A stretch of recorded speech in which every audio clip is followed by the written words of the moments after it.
Seja bem-vindo à EBT, Escola Bíblica de Treinamento da Oitava Igreja Presbiteriana de BH. Você está acompanhando conosco o tema Jesus, o homem que mudou a história da humanidade. E tem sido riquíssimo, estamos nessa quarta aula. Volte lá se você ainda não assistiu às primeiras e assista, compartilhe com quem você conhece, com quem você não conhece. Tem sido um tema muito rico para a gente conhecer um pouco mais sobre Jesus, sobre sua obra, sua vida, especialmente baseado no Evangelho de Mateus. Seja bem-vindo, vamos para mais essa jornada, que Jesus te abençoe ricamente. Seguimos então com nossa caminhada em Jesus, o homem que mudou a história da humanidade. E hoje nós vamos ver nessa aula 3 temas. João Batista está ali no capítulo 3, as tentações, capítulo 4, início do capítulo 4, e vamos dar uma geral nessa ideia de o reino de Deus. Então vai ser uma aula e um conteúdo muito rico e tenho certeza que você vai ser edificado assim intensamente. Bom, para começar, quem era João Batista? Muita gente às vezes acha que João Batista é um nome composto ou nome e sobrenome, não é. Batista aí é como se fosse o apelido dele, seria João o Batista ou João o Batizador, João aquele que batizava. E Mateus 3 vai trabalhar esses episódios onde João Batista aparece, especialmente no início do ministério e depois com Jesus, no batismo dele. Ele era primo de Jesus. Então a gente tem aí um parentesco entre Maria e Isabel, mãe de Jesus e mãe de João Batista. E ele tinha esse parentesco, né? Quando a gente fala primo, esse parentesco dele. Ele tinha basicamente a mesma idade de Jesus, poucos meses de diferença, porque quando Maria, Lucas fala disso, quando Maria vai visitar Isabel, ambas estão grávidas e até João Batista mexe no ventre de Isabel. Ele era de uma família sacerdotal, Zacarias, seu pai, era sacerdote, e Isabel também dessa família sacerdotal, mas o ministério dele não foi sacerdotal, o ministério dele foi profético. Então, muito comparado ali, ele e Jesus o comparam em termos de textos bíblicos a Elias, o Elias que viria prometido lá de Malaquias, nessa figura profética como Elias, e ele também se coloca ministerialmente como enviado de Isaías, aquele que Isaías disse que viria também para preparar o caminho do Senhor. E ele é questionado pelos religiosos da época, pelas autoridades, se ele era o Messias. A expectativa messiânica era muito grande. E as pessoas perguntam, é você o Messias? E ele crava, não sou eu, mas vem um que é maior do que eu, e eu não sou digno de desatar as correias da sandália dele. Então esse é o João Batista. Bom, qual que é a mensagem de João Batista? Eu espero que você não se assuste aí com a cara de João Batista. Esse é o personagem do filme Jesus, filme bem conhecido, evangelístico, e arrumaram um João Batista aí bem cabeludão, com cara mesmo de profeta do deserto. E a mensagem dele era o seguinte: o reino de Deus está próximo, o reino de Deus está ao alcance da mão. E ele pregava o arrependimento, o batismo dele vai trabalhar nessa linha. E algumas frases dele são muito claras nessa questão do arrependimento. Ele fala de um arrependimento que deve ser urgente. O machado está posto à raiz das árvores. Ou seja, vai ser cortado, juízo vai vir sobre Israel. E então o arrependimento tem que começar agora, não dá para esperar mais nada. Tem que ser sincero. Ele diz assim: toda árvore que não produz bom fruto é cortada e queimada. Não adianta falar que tem arrependimento, tem que produzir fruto, tem que demonstrar, tem que viver uma vida de arrependimento. E o arrependimento que ele pregava tinha que ser decisivo. As pessoas já arrependiam e decidiam através de quê? Do batismo. O texto diz que eles confessavam seus pecados publicamente e eram batizados no Rio Jordão. Então era uma coisa assim, vamos marcar para depois isso, depois eu volto, a gente conversa. Não, já confessavam seus pecados e eram batizados por ele no Rio Jordão. Esse batismo era essa maneira radical da pessoa dizer assim, sim, eu sou pecador. E as pessoas estranharam, especialmente os líderes religiosos, estranharam muito ele batizar os judeus todos, ele chamar todos os judeus ao arrependimento. Por quê? Batismo era uma coisa que era feita com prosélitos, com gregos, com não-judeus. Os gentios que eram convertidos ao judaísmo, eles eram batizados. Ou senão, se a pessoa se afastou e viveu uma vida muito cheia de pecados, então ela era batizada para significar aquele arrependimento. Mas o judeu não. O judeu não precisava se arrepender para se batizar, porque ele já era judeu. E o que João Batista está trabalhando é todo mundo. Somos todos pecadores. E isso incomodou e horrorizou a liderança religiosa dos judeus, e até que chegou um ponto que Herodes o manda matar. João Batista e Jesus vão se encontrar mais de uma vez, mas uma é marcante, que é o batismo de Jesus. O que acontece é o seguinte: João está batizando lá no Jordão, Jesus vai até lá e fala assim, me batize. Ele entra na água para ser batizado. E João, na hora, ele percebe que não é correto isso, que Jesus era o Messias. Ele sabia que Jesus era o Messias, ele já havia assinalado, eis o Cordeiro de Deus que tira o pecado do mundo. Ele tira o pecado do mundo, ele não precisa ser batizado, porque se arrepende dos seus pecados. Ele é quem tira o pecado da gente. Mas aí Jesus diz assim, apesar de João ter falado, eu que preciso ser batizado por você e não eu te batizar. Mas Jesus diz, convém cumprir toda a justiça. O que Jesus está dizendo? Ele ali estava se identificando, e é a primeira vez, não vai ser a última, que Jesus se identifica com o pecado da nação. Ele vai fazer isso de novo na cruz, ao morrer pelos pecados da nação. Mas nesse momento ele é batizado e representa toda a nação, e representa, na verdade, a humanidade. Ela se identifica com Jesus no batismo, porque Jesus ali não estava reconhecendo o seu próprio pecado, mas ele se faz nação de Israel e toma o pecado de Israel sobre si para ser batizado. E por isso ele diz para João Batista, não, convém cumprir toda a justiça. Então é assim que acontece o batismo de Jesus. Bom, o batismo de Jesus vai marcar essa transição, especialmente o início da questão do ministério de Jesus. Mas antes dele começar o seu ministério, ainda tem uma outra questão dessa substituição ou dessa identificação de Jesus Cristo com a nação de Israel, com a humanidade, que vai passar pelas tentações. É interessante que logo depois do batismo, diz o texto, no início de Mateus 4, que Jesus é levado para o deserto pelo Espírito de Deus. Então não foi uma armadilha que que Satanás montou para Jesus, o Espírito o levou para o deserto para ser tentado. Então há toda uma questão simbólica aí de identificação de Jesus que nós vamos ver, que é muito interessante. A primeira coisa que a gente pode pensar assim, mas peraí, se ele é Deus, se ele é puro, se ele é perfeito, como é que ele pode ser tentado? Lá na carta de Tiago, ele fala, né, que nós somos tentados pela nossa própria cobiça, mas Jesus não cobiçava, Jesus não tinha pecado. Como é que é isso? Então, essa tentação não é a tentação de pecado, não é a tentação gerada pelo pecado, pelo desejo, igual quando a gente vê uma coisa que a gente gostaria de ter e dá vontade de roubar, aquela sensação assim, de fazer coisa errada. Não é isso, não. A tentação de Jesus está alicerçada na sua própria missão.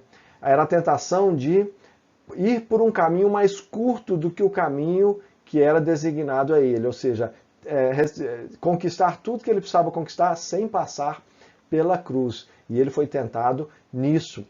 Como no batismo, esse foi um evento substitutivo, ou seja, ele está substituindo a humanidade e também Israel nessa questão da presença dele, e especialmente na vitória dele na tentação. E aí a gente volta lá em Adão e Eva. Adão e Eva foram tentados e foram reprovados, e por causa da reprovação deles, de terem caído, toda a humanidade caiu. E agora Jesus está para redimir a humanidade. Como é que ele vai fazer isso? Começa sendo tentado e não caindo. Israel também foi tentado de diversas formas, especialmente no deserto, não só no deserto, e foi também reprovado. E aí Jesus é apresentado no Novo Testamento como o novo e último Adão. O que é isso? Ele vai fechar a antiga aliança, a antiga humanidade, e se colocar como verdadeiro homem, o homem perfeito, e o verdadeiro Israel, o Israel perfeito. E Israel, ele foi também tentado no deserto, Adão e Eva foram tentados no Éden, e os 40 dias também no deserto também simbolizam esses 40 anos que Israel passou também no deserto. Então há várias figuras que vão mostrar como que Jesus está ali representando a humanidade, representando a nação de Israel, mas agora vencendo em vez de ser derrotado pela tentação. As 3 tentações, elas são muito claras e muito precisas. A primeira é: transforme essas pedras em pães. Você está com fome? Você é o Filho de Deus? Então faz isso, transforma as pedras em pão. E a ideia de conseguir o alimento, conseguir aquilo que se precisa da forma, na hora e no lugar errados. Então não é esse o momento, não é essa forma de se conseguir pães. Então vamos conversar um pouquinho mais sobre isso. Vamos só dar uma olhadinha nessas 3 tentações. A outra, ele sobe, coloca Jesus lá no pináculo, na ponta mais alta do templo, um lugar altíssimo, e fala assim: jogue-se abaixo aí, que a palavra diz que os anjos vão te aparar lá embaixo, você não vai cair, se esborrachar lá embaixo. Então a ideia de você tentar Deus com alguma coisa assim de, deixa eu ver o que Deus vai fazer. Deixa eu pular daqui. E ao acontecer isso, as pessoas, o templo era um dos lugares mais cheios o tempo todo. Lá em Israel, as pessoas vão ver você sendo aparado lá pelos anjos e vão ver que você realmente é o Messias. Então essa ideia de você conhecer a Deus e ser conhecido pelas pessoas, só que de uma forma egoísta, de uma forma que não é a forma que Deus projetou. E a outra é: olha, você quer os reinos, você quer ser o rei sobre todas as coisas, quer que seu reino se expanda sobre toda a terra? Me adore, esses reinos são meus e eu vou te entregar.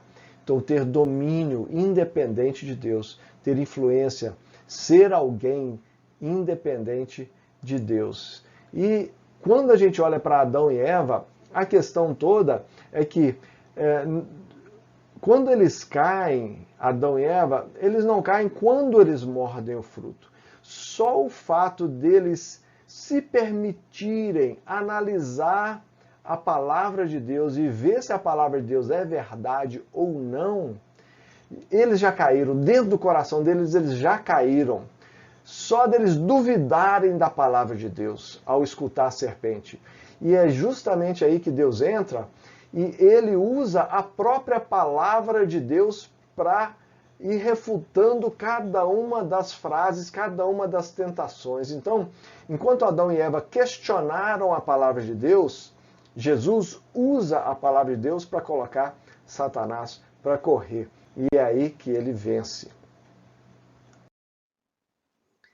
E é interessante quando a gente olha as 3 tentações e compara elas com as tentações de Adão e Eva. Se a gente parar para pensar, olha, transforma a pedra em pães. Você está com fome, está com vontade de comer. Onde é que a serpente trabalhou ali com Eva? A beleza do fruto. O fruto parecia ser bom de comer, o desejo de comer o fruto. O conhecimento de Jesus. Jesus sobe no pináculo do templo e ao se lançar, ele se tornaria conhecido de todas as pessoas como Messias, ao ser aparado pelos anjos, mas também provaria para si mesmo de que ele é sim aquela pessoa que a palavra está falando, que os anjos o serviriam, que ele é o Filho de Deus. Conhecimento ali com Adão e Eva, o conhecimento de saber o bem e o mal sem Deus, sem precisar de Deus, saber ser conhecedor do bem e do mal. E, por fim, domínio sobre todos os reinos do mundo. E Adão e Eva, o que eles queriam ali era dominar sem Deus, ser como Deus, que Deus é o Criador de todas as coisas, ele domina sobre todas as coisas, e esse foi o desejo de Adão e Eva também. Então há uma correlação muito estreita entre as tentações do deserto e as tentações no lá no Éden. E nós vamos ver também que há uma mesma correlação em relação a Israel. Agora, as 3 tentações são dramáticas porque quando Jesus diz não às tentações, ele diz sim à cruz. Cada uma delas, cada uma das tentações está representada na conquista dele lá na cruz. Então, ele foi ofertado a ele pão. Na cruz, ele se entrega como o pão da vida, o pão da ceia, né? Partiu o pão e derramou sangue na cruz. O corpo dele é o próprio pão que dá vida. Essa questão do conhecimento, quando ele morre na cruz, há um cataclisma, um eclipse, escuridão, um terremoto. E aí o próprio centurião, olhando para ele na cruz, na morte, diz assim, esse sim era o Filho de Deus. Ele não precisou pular do pináculo. Ao morrer na cruz, ele é reconhecido como Filho de Deus pelo próprio centurião. E ali ele derrota Satanás na cruz e toma todos os reinos das mãos de Satanás, saqueia o valente. Quando Jesus diz não às tentações, ele vai vencer Satanás de uma vez por todas. Naquela ocasião, não às tentações, ele vence temporariamente. E aí Satanás tenta ainda atrapalhar o caminho dele na jornada, mas na cruz ele fecha isso. Então, ele começa a vencer Satanás pelas tentações. E essa vitória se culmina na cruz de uma vez por todas. Como é que a gente continua interpretando essas tentações? Então, uma das questões que a gente não pode tirar de vista é que, ao vencer as tentações, Jesus também se torna verdadeiro israelita. E quando a gente fala israelita, nós estamos falando do povo de Deus. Ele se torna o verdadeiro povo de Deus, representante desse povo. As respostas de Jesus são todas citações do Antigo Testamento, do deserto, da caminhada no deserto. Está lá em Deuteronômio. Deuteronômio 8:3, 6:16 e 6:13. São as 3 citações que ele usa para dizer não para Satanás. A primeira delas tem a ver com a murmuração do povo sobre o maná, quando ele fala do pão, nem só de pão viverá o homem, mas de toda a palavra que vem da boca de Deus. Ele cita isso falando do povo que estava reclamando e murmurando pela falta da comida que eles queriam do deserto. Então eles estavam enjoados lá do maná. Depois, quando ele fala da questão do pináculo, de não tentar o Senhor, ele está falando do povo que está querendo água, Massá, ele é citado isso, com a tentação lá, como eles provaram o Senhor lá em Massá. Então eles pediram um sinal, então eles duvidaram de que Deus estava com eles, duvidaram que Deus estava tomando conta deles. E aí é citada essa questão de Deuteronômio 6:16. E depois de Deuteronômio 6:13, esse resumo do comportamento do povo no deserto. E o resumo é: só ao Senhor adorarás e só a Ele prestarás culto. Então, nós não vamos adorar mais ninguém. Com essas 3 respostas em Deuteronômio, ele está se colocando também como o povo que passou no deserto, mas em vez como o povo não foi feliz com as tentações, eles caíram nas tentações, agora Jesus é feliz e vence as tentações. Quando a gente olha a partir da cruz para as tentações, essa ótica da cruz, a gente percebe o seguinte: Jesus é esse cordeiro sem defeito. O cordeiro que tira o pecado do mundo, lá de Isaías, que não tem nenhum defeito, da Páscoa, é Jesus Cristo. Por que ele não tem defeito? Está lá, está registrado. Ele foi tentado e não caiu nas tentações. Mas quando a gente olha também a partir do retorno de Jesus, da consumação final, ele é o leão da tribo de Judá que venceu o inimigo. Ele venceu no deserto, venceu na cruz, e Apocalipse diz que ele vai pisar a cabeça da serpente e vai vencer de uma vez por todas. Por isso as tentações são tão importantes e a gente não pode achar que foi só uma coisa simples. As tentações são ricas na sua teologia e na sua importância nessa caminhada de Jesus até a cruz para vencer o inimigo.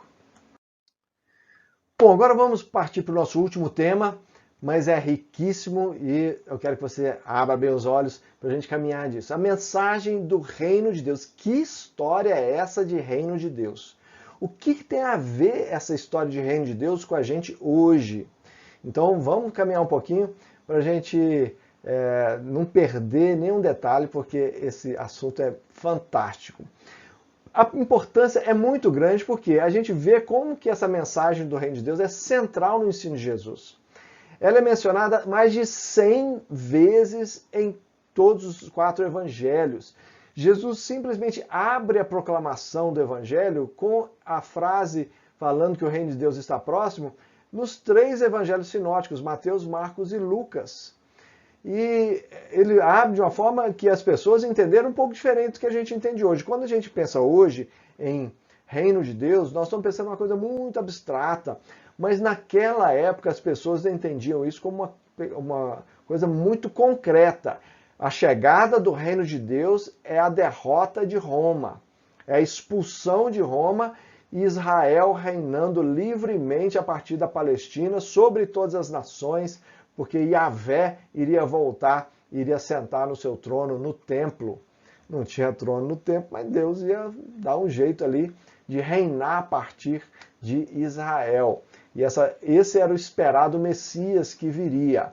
Então isso é central mesmo na caminhada com Jesus.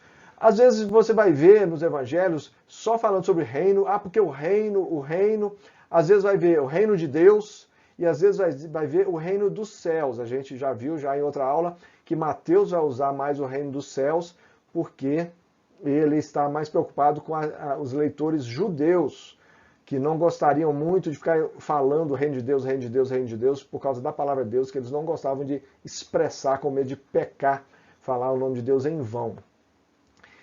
Mas, na verdade, as 3 expressões falam da mesma coisa. Não existe diferenciação entre reino dos céus, reino de Deus, ou quando Jesus só fala de um reino. Não é o reino de Deus não é territorial.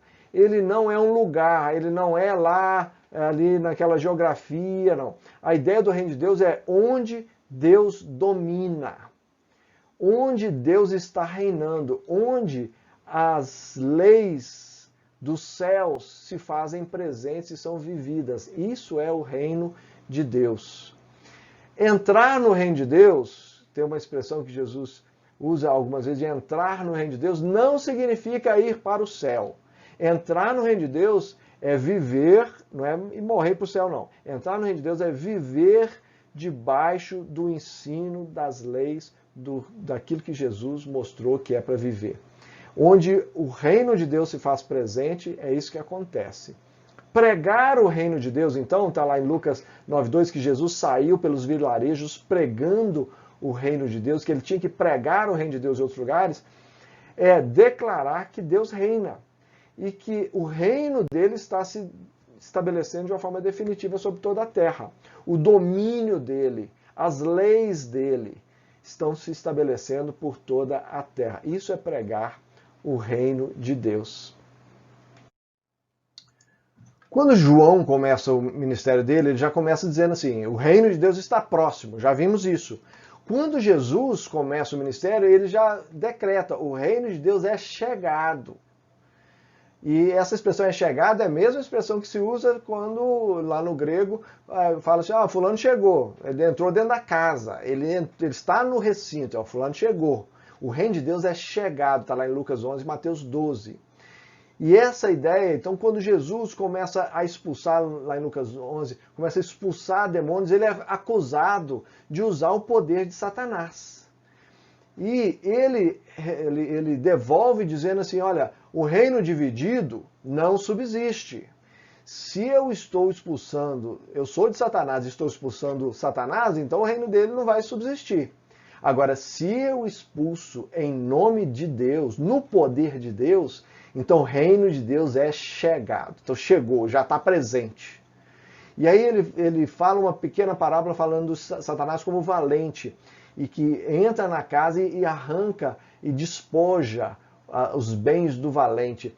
Que ele está dizendo assim, olha, Satanás pode ser o valente, mas eu sou o mais poderoso e eu vou arrancar de Satanás todo o reino dele aqui eu vou tomar para mim, porque tudo é meu, os reinos são meus e eu vou tomar de volta para mim. E essa ideia do jubileu está presente, é o ano da libertação do Senhor.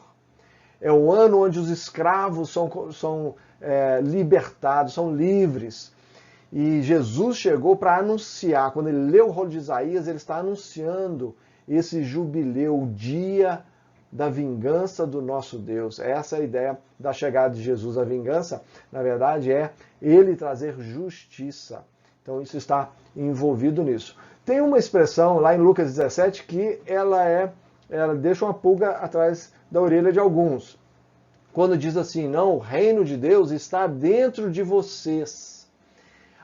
Tem algumas interpretações aqui. Tem algumas pessoas que acham que a ideia é só que é um reino de valores morais. Então, se eu estou buscando os valores morais corretos, então isso é o reino de Deus. O reino de Deus é viver aquilo que Jesus ensinou lá no Sermão do Monte. Isso é o reino de Deus.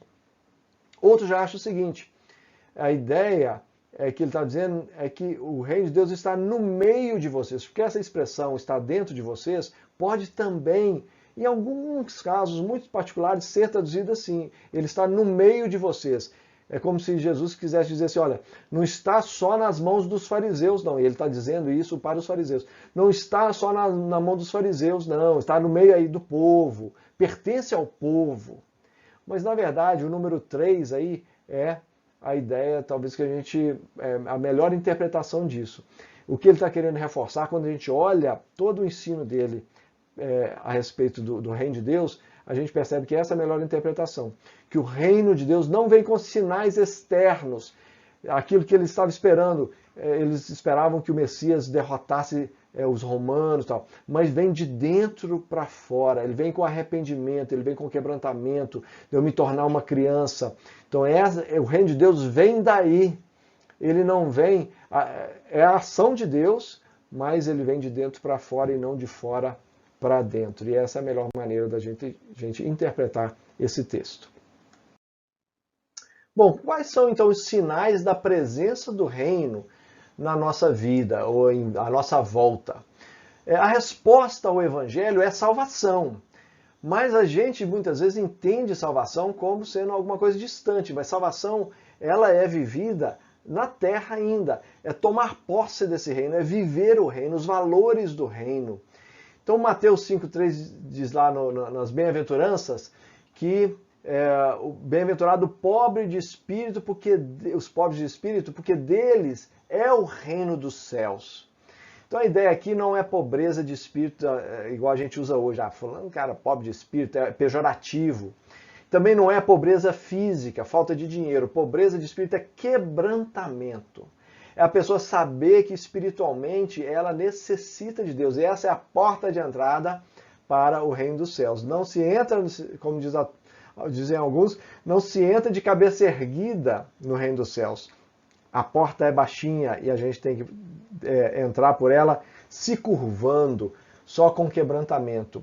Quando Jesus estava na casa do publicano Zaqueu, quando o Zaqueu diz assim que vai distribuir os bens dele aos pobres, devolver quem ele tinha roubado, Jesus diz assim, hoje houve salvação nessa casa. Seria mais ou menos dizer, o reino de Deus entrou nessa casa. Essa é a ideia.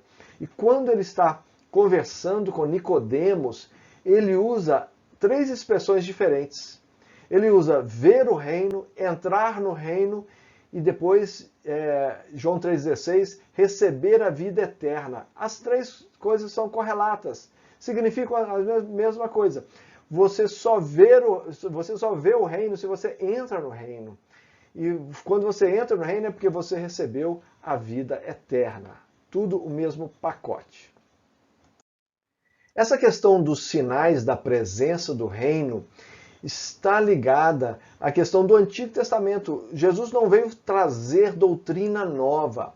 A vinda do reino é a chegada da era messiânica. A era messiânica que havia sido prometida pelos profetas. Havia sido já anunciada pelos profetas. Por isso que Jesus diz, lá em Mateus 5, que ele veio para cumprir toda a lei e os profetas, que nada ia ser mudado. Ele chama os pecadores ao arrependimento, lá em Marcos 2,17. E, cumprindo Isaías, ele dá a sua vida em resgate de muitos. Ele vai falar isso em Mateus 20 e isso está profetizado lá por Isaías 53, lá no Cântico do Servo Sofredor. Então, esses sinais da presença do reino nada mais são que a chegada dessa era messiânica que já havia sido anunciada lá no Antigo Testamento. E os milagres vão testificar dessa obra messiânica. Isaías já havia dito que o Messias viria abrindo olhos dos cegos, os coxos iriam andar, os leprosos iriam ser curados. E é interessante que João Batista, quando está preso, e ele percebe que a coisa está ficando apertada para ele, a morte está chegando lá para ele, realmente chegou, ele manda seus discípulos perguntarem para Jesus, é você mesmo ou a gente deve esperar outro? A pergunta é você o Messias ou você é igual eu, só está preparando o caminho para outro ainda que está vindo? E Jesus vai e cura vários enfermos e fala para os discípulos de João Batista, volta lá e fala o que é que vocês viram aqui. O que Jesus está querendo dizer é o seguinte, olha, vocês estão vendo aqui os sinais do reino que chegou. Então pode falar com ele que sou eu mesmo. Não precisa esperar outro não. Esses são sinais da presença do reino de Deus já naquela época. Agora, qual que é a questão do futuro do reino? Como que a gente enxerga, então, o reino chegou com Jesus e daí em diante? Como é que isso funciona? A teologia costuma dizer do já e ainda não. O reino já chegou, mas ainda não na sua plenitude. O reino de Deus está presente, mas não em sua intensidade completa. Algumas afirmações indicam nos evangelhos apontam para esse reino futuro. O Pai Nosso, quando Jesus ensina, venha o teu reino, seja feita a tua vontade, assim na terra como no céu. Assim como o reino de Deus está pleno no céu, que ele também se torne pleno sobre a terra. E ele ensina, continuem orando isso, pedindo para que Deus venha com o seu reino de uma forma completa. Várias parábolas de Jesus, a gente vê lá em Mateus 13, 25, algumas parábolas disso, falam desse crescimento do reino até chegar à sua consumação. O reino de Deus, Jesus estava ensinando que não viria de uma vez só.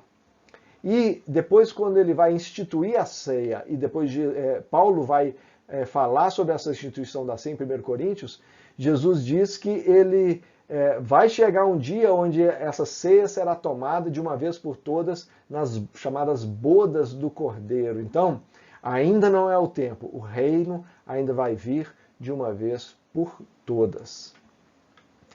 E também temos algumas profecias anunciando o reino de Jesus e o julgamento. Jesus vai trabalhar algumas parábolas, algumas ideias. Mateus 25 é uma ilustração riquíssima sobre isso, falando de um julgamento que ainda vem, algumas coisas que ainda estão por vir, que Jesus não veio para trazer nesse momento, que nós temos que aguardar um pouco.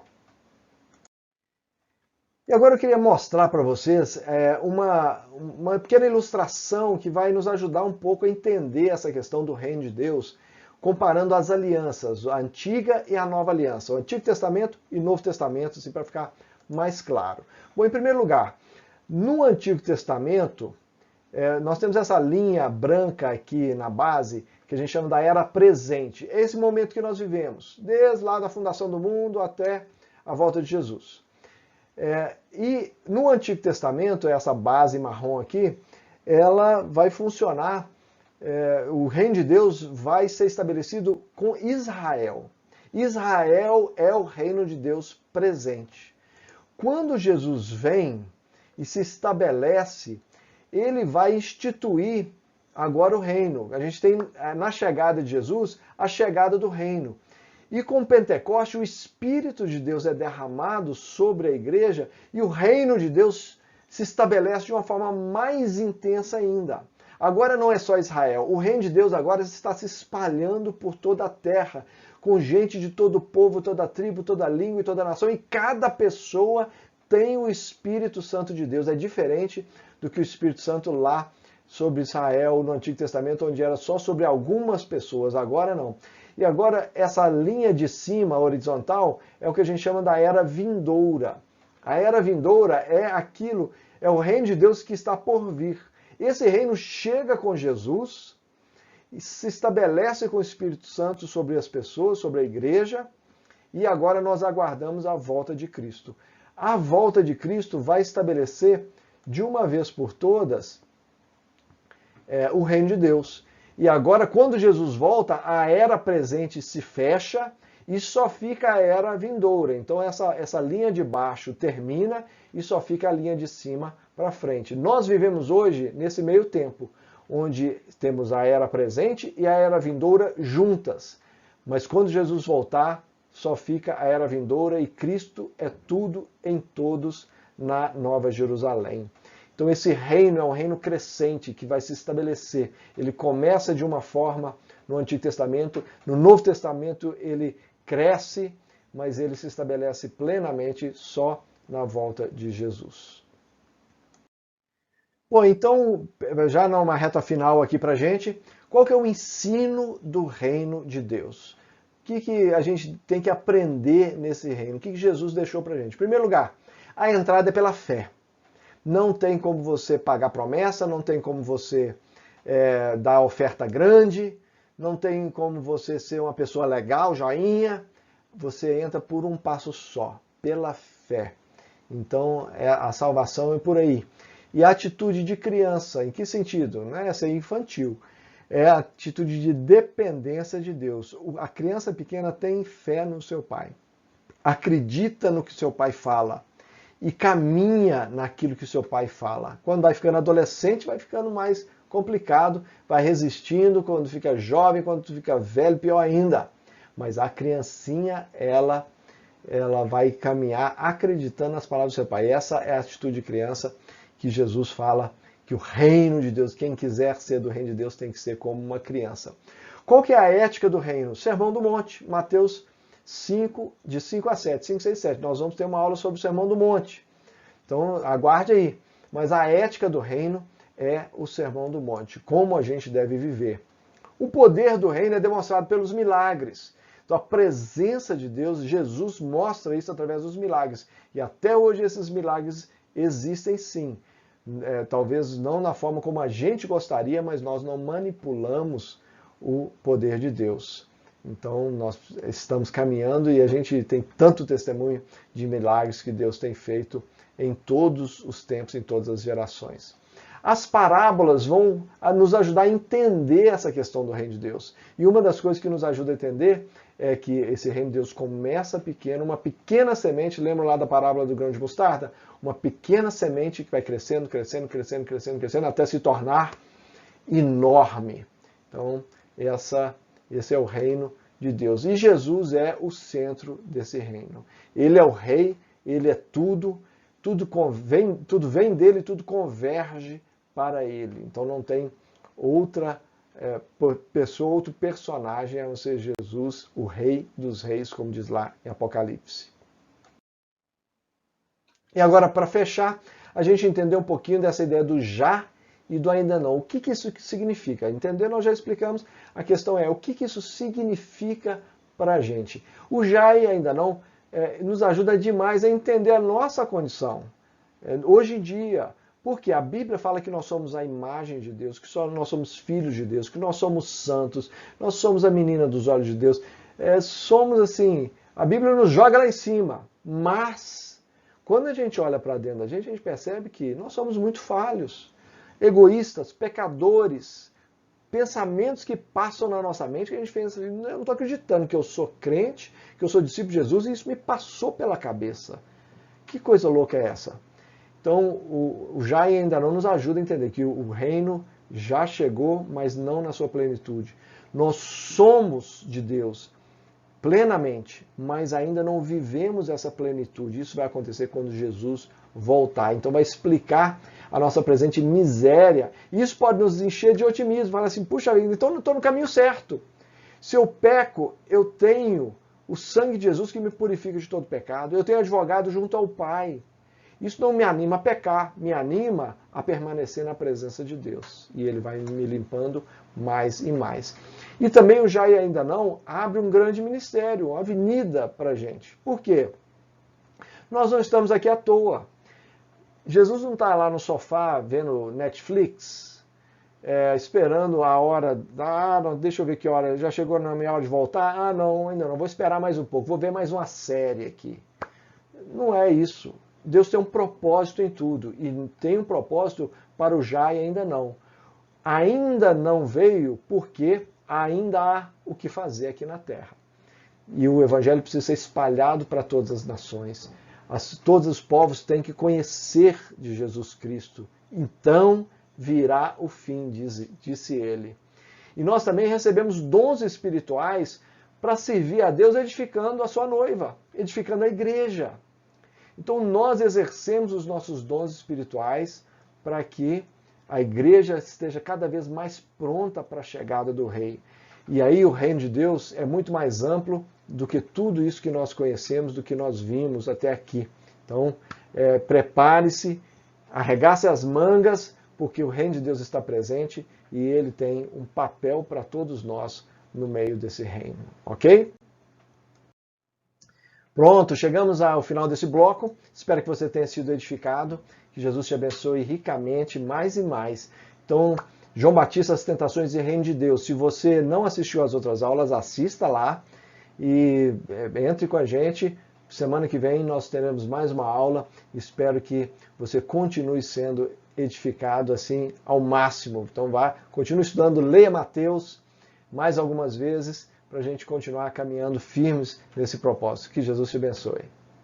É isso aí, espero que você tenha gostado dessa aula. Por favor, curta lá, clique no curtir, inscreva-se no canal da Oitava Igreja. Nós temos outras séries, não só da Escola Bíblica Infantil, de juniores, os cultos da igreja. Você pode conhecer muito material, sala de prosa, não fique de fora não. Compartilhe com outros para que possam conhecer também essa mensagem de Jesus Cristo e conhecer essa pessoa preciosa, ok? Espero ver vocês na próxima aula e que Jesus te abençoe ricamente.